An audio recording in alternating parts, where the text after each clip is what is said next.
Hey, Fellowship Asheville, thank you for joining us for our Convocast. And as you know, we are in season 3 of our Convocast. Happy New Year. This is the first one back after Christmas.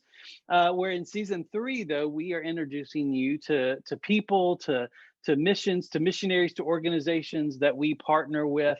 And today, we are going to be talking to the Black Mountain Home for Children. Specifically, Loretta is with us today. And so, Loretta, tell us a little bit about who you are and what you do, and introduce yourself to those who are watching and listening. Well, hello, Pastor Fred and Fellowship Asheville. I am Loretta Shelton. I am the Director of Development at Black Mountain Home for Children. I am from this area, from Western North Carolina. I grew up in Madison County and have a wonderful husband who makes me coffee in the morning in Mars Hill now as I get ready to come out to Black Mountain to our campus. 2 adult children in their late 20s, and just very blessed to be part of the ministry at Black Mountain Home. That's great. So you live in Mars Hill and drive all the way to Black Mountain. That's a haul. Yes. It's nice time to prepare for the day and unwind from the day. So yes, it is. When I lived in Texas, I went to school about 45 minutes away from where we lived. Sometimes it was an hour and a half away, depending on traffic. And that time really was great time of that commute. Now I live like 4 minutes away from the building, so it's not quite as transitional as it was then. But yeah, that commute time, especially the view here, much prettier than Texas. Yes. So that's great. Well, Loretta, what's something that most people don't know about you? Like in the first 5 minutes of conversation, something new. Something new. Well, having grown up in Madison County, I might just jump off there. Kind of in a remote area called Shelton Laurel. Folks might want to look up. There's some history there. There was a massacre during the Civil War, but I grew up on a small farm there with parents that grew tobacco, and our little elementary school had a very small classrooms, very small population of kids. It's since been closed and merged with the county. Even the elementary schools, but it was a wonderful childhood. I bet there's some stories up there. Yeah. Yeah. There's great stories there. There probably isn't time for all of them, though, Fred. No. Yeah. So is that family land? Because your last name's Shelton, right? It is there. It's a beautiful area, beautiful community. There were Sheltons who came down the Appalachian, what's now kind of the ridge from Pittsburgh and, Scotch Irish, and settled the area, lived in trees originally, 3 brothers. And, their community that's grown up around there that, look it up online, even Google has about Shelton Laurel. Shelton Laurel. Okay. Yeah. Okay. Yeah. So, people Google that. Leave comments down below what you find out. That's awesome. That's awesome. Well, how did you come to know Jesus? It's probably more of a story that I was blessed to have parents that came to know Jesus. Being transparent, being honest, I was born to 16 and 17-year-olds. I have since teased my parents a little bit, but it's true that as soon as I got to be old enough to realize how young they were when they were married and when I was born, I compared my birth certificate to their marriage certificate, but it was 13 months. So they weren't pregnant. They were just in love. Okay. But, when I was in the 3rd grade, I remember the first day we went to church, friends of my parents had been saved and they were going to be baptized. And my parents, who would have been in their early 20s at that time, were going to church to be present for their friend's baptism. And that began their journey. They were saved, became faithful in the church there. And, I was very blessed to go, have such a distinct memory, but then grew up in the church, surrounded by neighbors and friends and family members that were all part of that community. And to this day, one of my greatest joys is to go back and visit the church and on most holidays, we try to do that. That's sweet. So the church is still there? Church is still there. It's Carmen Wow. Church of God Mm, in that little community. that's sweet. That's sweet. Tell me a little bit about Black Mountain Home for Children and your current area of service, and kind of introduce the folks to what the organization is. Sure.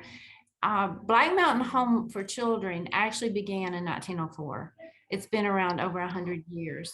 In 1904, there was a Pastor Smith who was part of the Western North Carolina and Asheville Presbytery that was literally riding the mountains of Western North Carolina on a mule, looking for opportunities to help folks here, and realized there were so many children that had lost their parents, that parents had died and they had no one to care for them.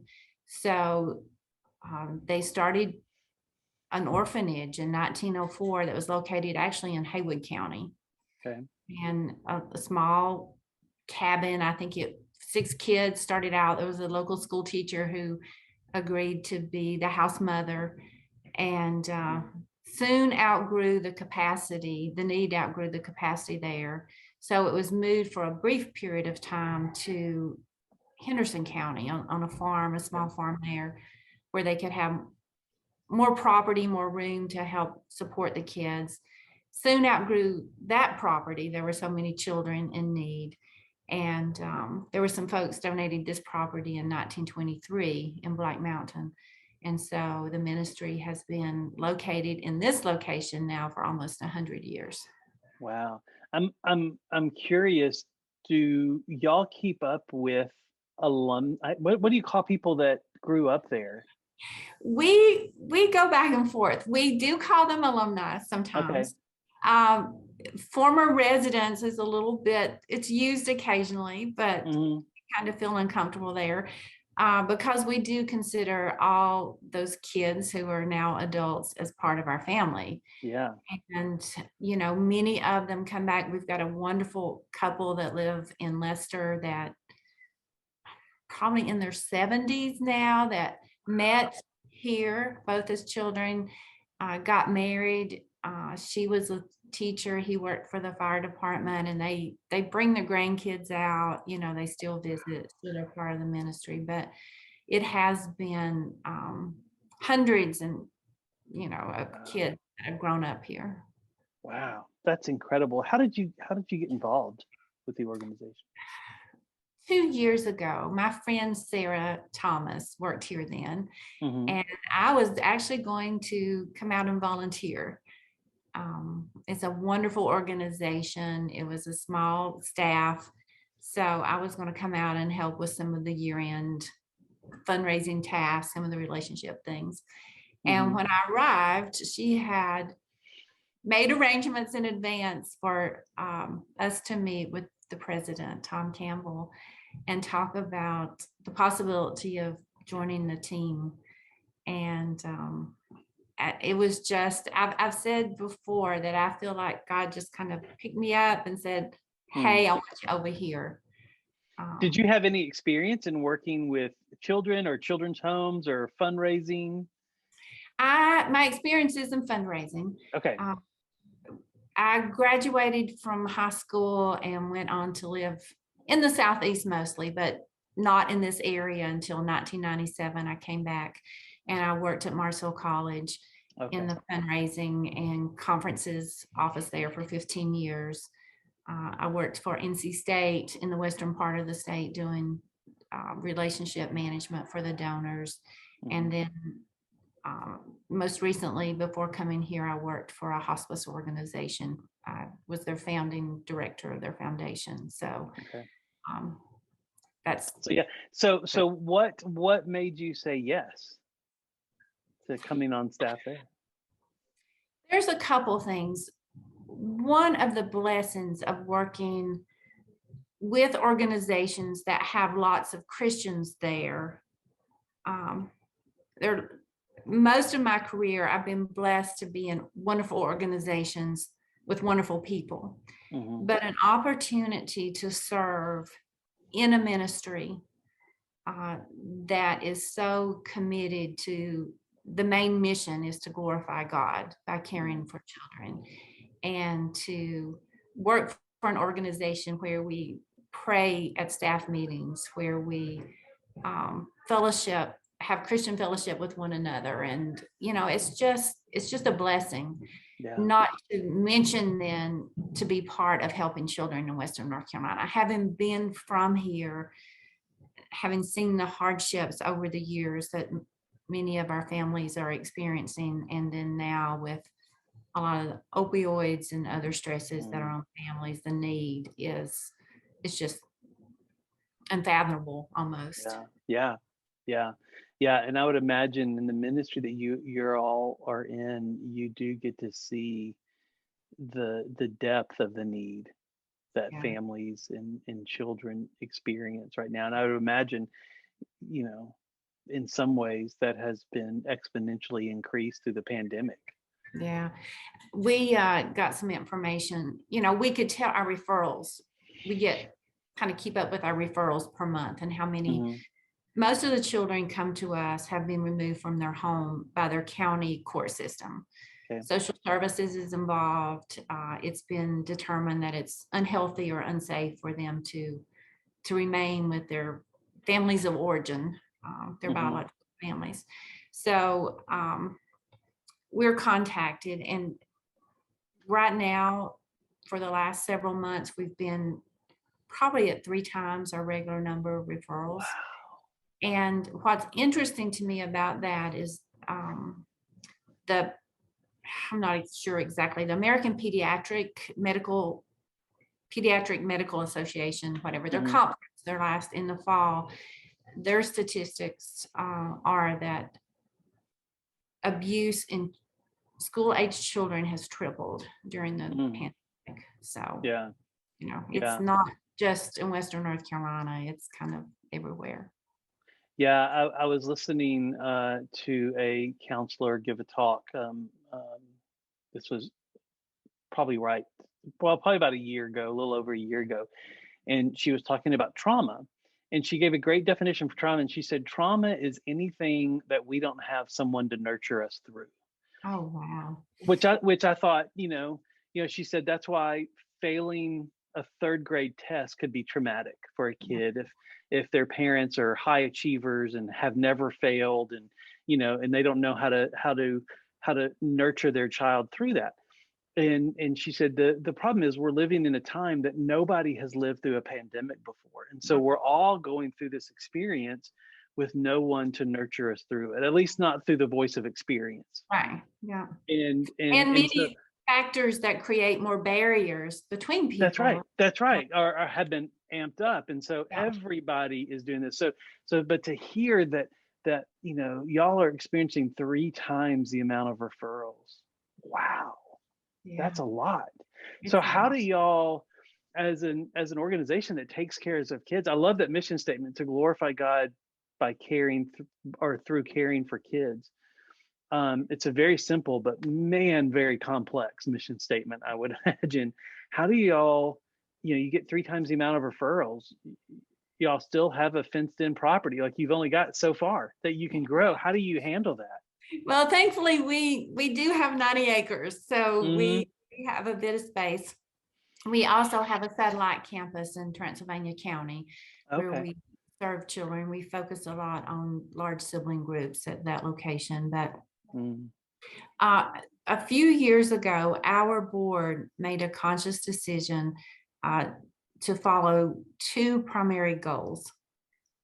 The first one was to expand our continuum of care so that we could better serve children in need, regardless of their age or stage, as we say it.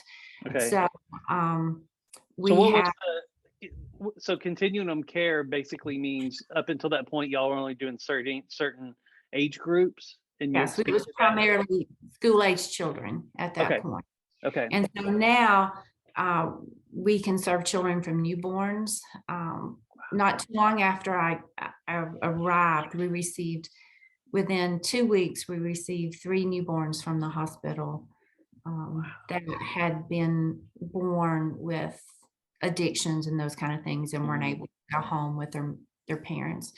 And so all the way up until I'm super excited on the other end of that spectrum, about 6 months ago, well, we had a young man come to us in his teens who had some developmental challenges. And it was determined that he can work, he can drive. It takes a lot of support and nurturing, but he's very functional, but he's always going to need the support of a family during his life. And so our board voted unanimously to be his family for the rest of his life. So we have since added what we call our lifelong living program. And so we go from newborns, which are primarily served through community-based foster care families. Right now, we have about 50 families in the community that help us care primarily for the 6 and under children that we have. We have our school-based program is located primarily on our campus. A lot of teens that have been in multiple failed placements that aren't really at a place where they want to be in a foster home, or large sibling groups that we don't want to break up into 3 or 4 different homes or communities. And so we have school-age children primarily in our cottages on campus. Then across the street, we have developed what we call our independent living program. The rate of homelessness, drug addiction, teen pregnancies for youth in foster care nationwide is scary.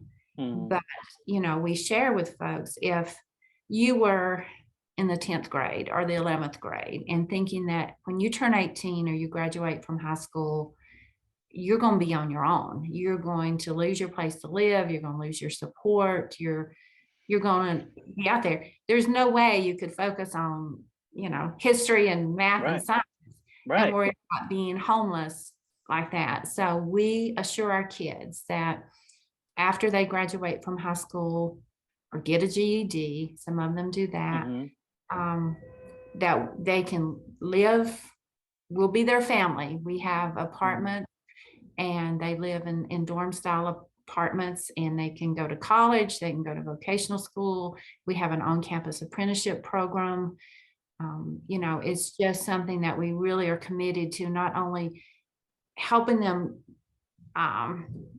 when we technically would consider them children, but we all know that an 18-year-old is not ready to. No, the healthiest 18-year-old in the healthiest family is not capable of taking care of themselves. So the independent living, the independent living program is just fabulous for that. And there are high school counselors, there are county social workers that become aware of youth that are couch surfing or possibly even homeless or those kind of things that come to us. They're really considered private placements because they're not being placed in our care because of their age by social services. They are not considered, children at that point. And so as young adults, we support them until we help them get a car. Our apprenticeship program it's a year-long program where they work on soft skills and depending on the track, different educational tracks. And then we have community partners where after a year in the apprenticeship program, they get an internship with a local, it might be Ridgecrest Conference Center, Givens is nearby, some of those partners that really help us to give them a paid internship. And then after that year, our goal is for them to be able to transition into full-time employment at a living wage, which we know in the Asheville area. That's hard. But with a roommate, with those, with support. With the structure y'all have, just like parents would do, like there's that transition where you're like, okay, work, but here's a little help, So what makes you light up in your job? I mean, I've seen you light up a little bit just as we've talked about in certain things, but what brings you the greatest joy? Oh, we talked about this a little earlier. There are hard days in everyone's life and everyone's work and every ministry. There are hard days. I am blessed to work at a place that's beautiful, first of all, but I can look out my window and see our community of cottages where our children are served. And not today so much because we still have snow on the ground here, but almost every day after school and all summer long, there are little kids out here that are riding bikes and smiling and giggling and having races and swinging and doing all those things. And being kids. And being kids. And I think the most beautiful thing we give kids is the opportunity to have a childhood, because for many of them that has, kind of been stolen. And in a chaotic home, sometimes they have to be the adults. Yes, very often, especially the older siblings have had that experience. And just to see them, and some of them have experienced some pretty tough situations and traumas. Yeah. So that's it's sweet. Well, you mentioned those bad days. What gets you through the bad days? just knowing that their lives being changed, that there are not just, we work very hard. Sometimes the court system will take kids out of their home and say to mom and dad, or mom or dad, sometimes it's grandparents, hey, you can get your kids back, but you need to do ABC. And we, God called us to care for families. And so we try very hard to not only take care of the kids, but to also co-parent and partner with biological families and help them in every way we can to do the things that they need to do to get their kids back. And then to be part when it's appropriate and helpful, like some of our house parents and some of our foster care parents, even after the child may return home to the biological family, they have visits and they go to the park together and they babysit for the biological parents maybe in the future, and just kind of let that kid know that this is not antagonistic. This is something that we're doing out of love to support families and children, and that healthy children need healthy families. Yeah. Well, thank you for being here. Thank you for being part of this. Couple of more questions. The last one is, in your own spiritual growth, how have you grown in your faith and trust in Jesus doing this job? Oh, wow. As you can imagine, it's a job in which there are a lot of tears.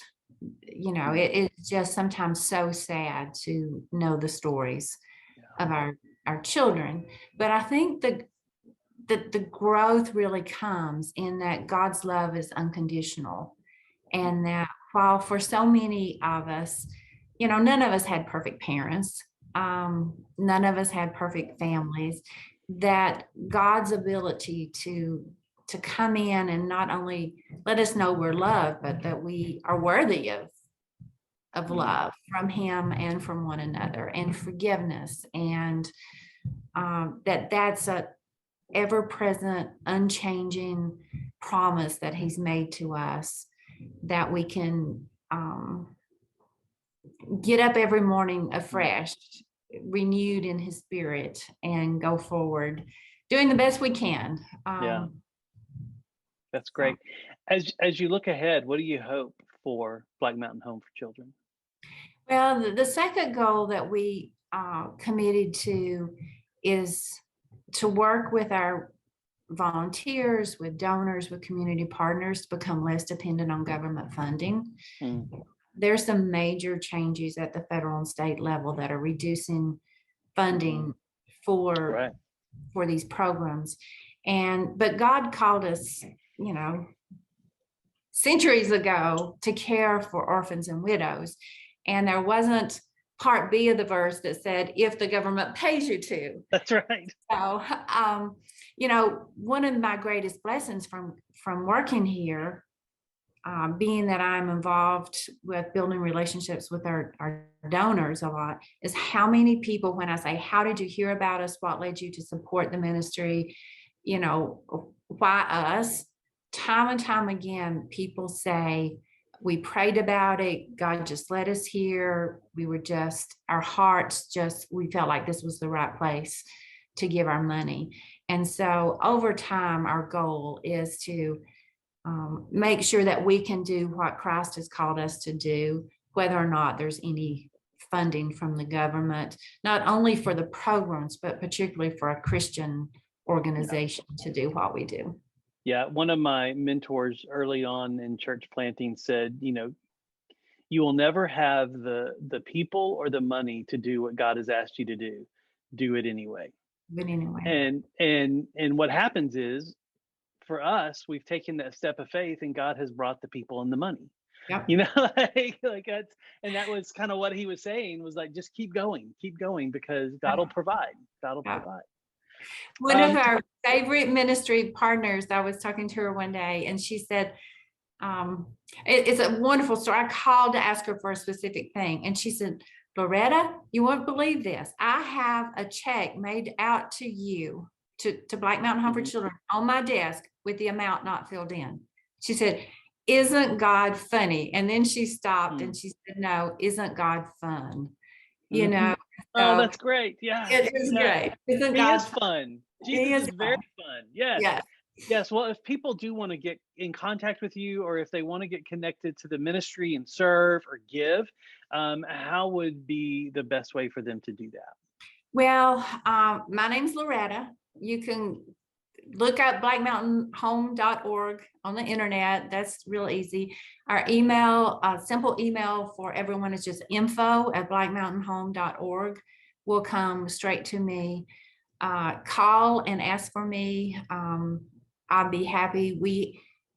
We have stopped our on-campus tours for a few weeks, maybe a few months, with situations the way they are with cases. But, throughout the year, we try to do a monthly tour of the ministry and of the campus. We are, I think it's February 19th, we're going to do a Zoom like this and do a ministry update and share about some volunteer opportunities. So either our www.blackmountainhome.org or Black Mountain Home on Facebook. Keep both those up to date. Great. And if you are watching this and you're a person that comes to Fellowship Asheville, our relationship and support of Black Mountain Home for Children has really just started and is forming. And so as a staff, we're brainstorming ways to connect that or get that ministry to our church. And so don't be surprised if you hear more about opportunities to help and support Black Mountain Home for Children. Well, Loretta, anything else you'd like to share with our folks? One thing we didn't mention that folks often ask is how many children we take care of. We average about 160 a year. That's just something that comes up in conversation sometimes. So I will share that. What's the support staff look like for 160 children? Volunteers, paid staff? I would imagine that's a crew. We have house parents that live in the cottages. They work 7 on, 7 off. So they rotate weeks to have personal refreshment time. And, we have a full-time education coordinator, because when kids are moved from school to school, often even if they haven't been moved, they've had difficulty keeping up with their grade level. Our recreation program is amazing, because it's not only good to help kids kind of be able to relax, but it's also very therapeutic in building relationships and trust and activities. And we try to take our kids on vacation, and several times we take them to the beach in the summer, and they say it's the first time they've ever seen the ocean. And so there's then we have caseworkers and social workers, our finance department, to make sure. I will mention that the ministry is free and clear of all debt. Wow. Fiscal management is probably the best I've ever seen in any organization. Wow. So all of our buildings are paid for. We're getting ready to build a new student life center for our apprenticeship program in the spring. And during last year, during COVID, we had over $1 million donated just to make sure that building got built for that Praise program. the Lord. Yes. That's great. Well, thank you for sharing that, and thank you again for your time. We love what God is doing out there and look forward to seeing even more of what he Thank does through you. Black Mountain Home for Children. It's been a joy. Thank you. Yeah. Yeah. So if you're watching, feel free to click like and subscribe so you'll get notifications of more of these that come out. And as always, church, I love you and I love being at church with you, and I'll see you next time. Bye-bye.